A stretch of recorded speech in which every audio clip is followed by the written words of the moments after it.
Start. Hello friends, good morning. Let's not waste the time.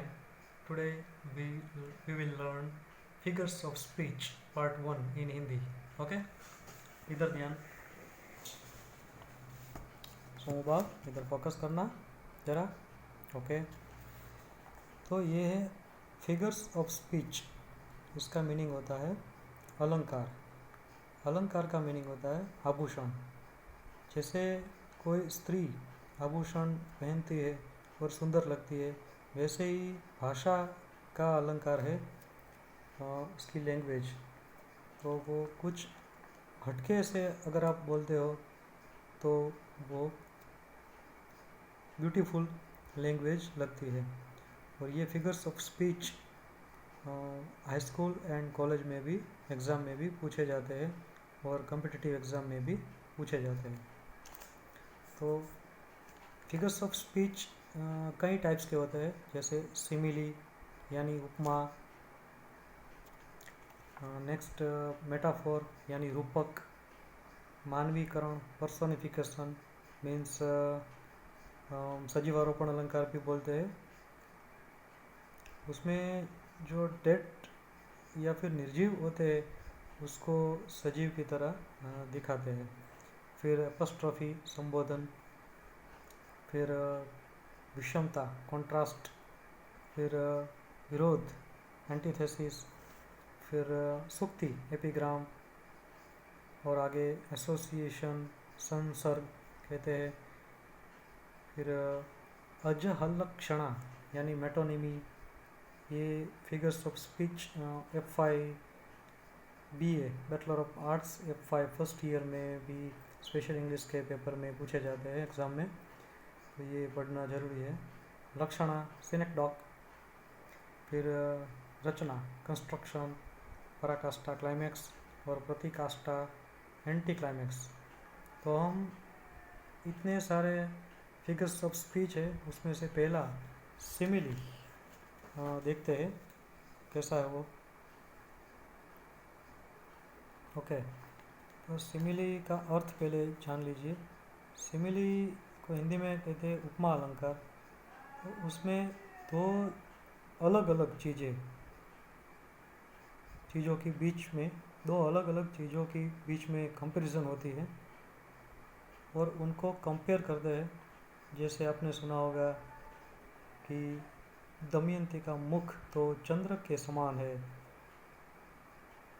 वैसे उन दो चीज़ों के बीच कोई वैसे लिटरली समानता नहीं होती, लेकिन दोनों के बीच में पोएट कंपेयर करते हैं.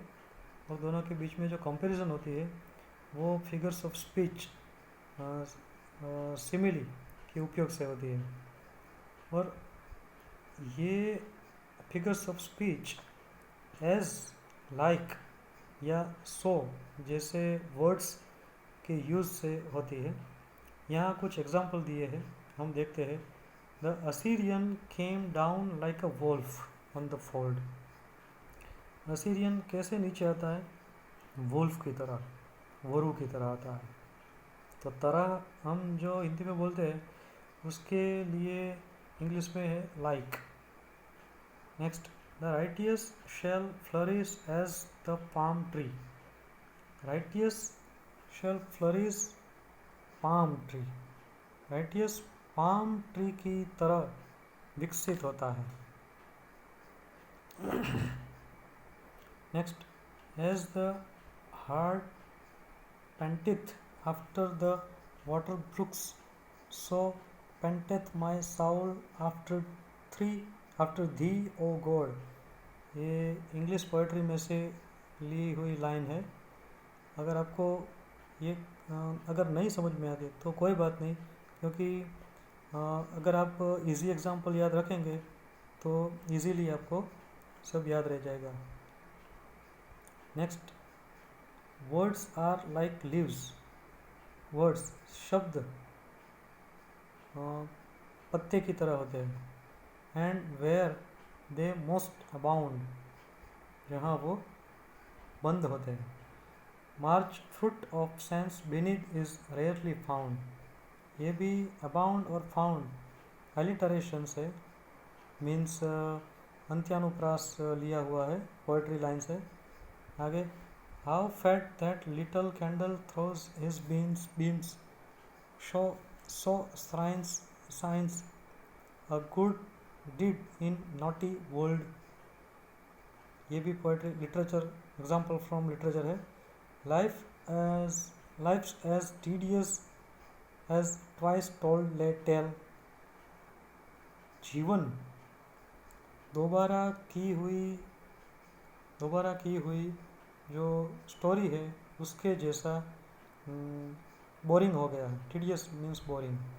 Waxing the dull ear to a drowsy man, thy soul was like a star।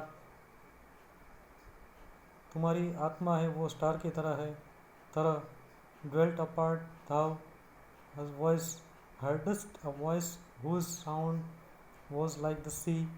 उसका साउंड समुद्र की तरह है। ओके, ये सब लिटरेचर के एग्जाम्पल है। आगे कुछ इजी एग्जाम्पल है वो भी देखते हैं। इधर फोकस करना चाहूँगा। अभी देखिए यहाँ नीचे हम जो डे टू डे लाइफ में यूज़ करते हैं ऐसे कुछ एग्जाम्पल है, जैसे कि mad as March hare, mad as March hare. आगे, as proud as peacock, as peacock मोर की तरह प्राउड। आगे, एज बोल्ड एज ब्रास की तरह bold. As tough as leather चमड़े की तरह मजबूत। एज क्लियर एज क्रिस्टल की तरह क्लियर स्पष्ट। एज गुड एज गोल्ड सोना, गोल्ड की तरह अच्छा। एज ओल्ड एज हिल की तरह पुराना, हिल जितना पुराना। हिल मीन्स पर्वत। As cool as cucumber means salad में होता है ना काकड़ी, वो काकड़ी